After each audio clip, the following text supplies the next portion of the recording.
So we are talking about Mechanic Resurrection, of course starring Jason Statham as Arthur Bishop, who is the mechanic. And this one also stars Jessica Alba, Tommy Lee Jones and Michelle Yeoh. And this one is directed by Dennis Genzel. Now, this is an interesting film because it actually plays a little bit like an anthology movie. It isn't an anthology movie, but the way that it's set up is. So after the first movie, the character of Arthur Bishop has faked his own death, basically, to try and get away from his life of assassination. But he's basically called back into action by someone from his past who wants him to assassinate 3 people, and he's got to do this in a way that makes it look like an accident, and he's forced him to do this by them kidnapping his girlfriend that he's literally known for probably 24 hours to go and do these assassinations. And of course, because you've got to have Jason Statham as the good guy, the people that they're assassinating of course are nasty people, to try and make it so that you still root for him. So the weird thing is, like I said, you have this kind of like this overreaching arc about this guy that Statham's character had some sort of history with, and there's a kind of the overreaching plot with that. But within that, you have these 3 assassinations basically. So each of those is almost a kind of a story in its own. So that's what I mean. It kind of plays a little bit like an anthology film. So we'll talk about the positives first of all. So the positives for me.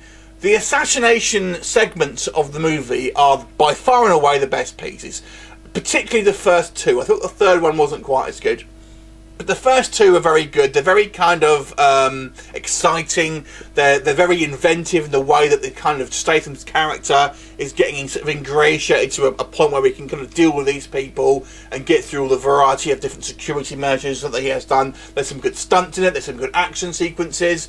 Statham makes for a kind of a likeable and gruff hero, as he always does. He always plays more or less the same character, so you're kind of getting more of the same on that. But he is a likeable character, and there are some pretty good action sequences here and some inventive ones.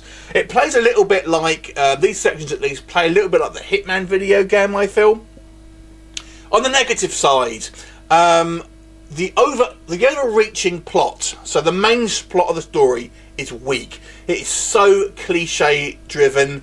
The bad guy character is just literally a walking book of cliches that you've seen in all the other movies, and it's a shame because the actual some of the kind of the pizzazz that was shown in the kind of the assassination, at least the first 2 assassination sequences, is really good there. But it's so just generic and paint by the numbers for the kind of the main plot, and it's obviously the action seems to be shot differently somehow there, and it just seems cheaper and crapper basically. There's a real obvious use of green screens in certain places.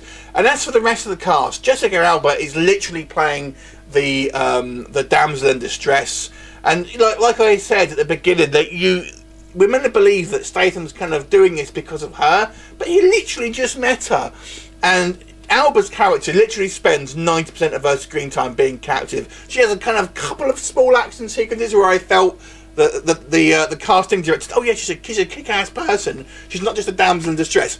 She's a damsel in distress.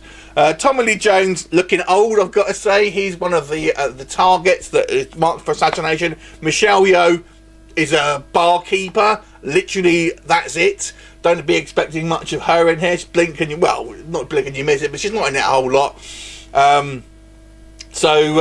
Weak villain, piss poor motivations, to be honest with you.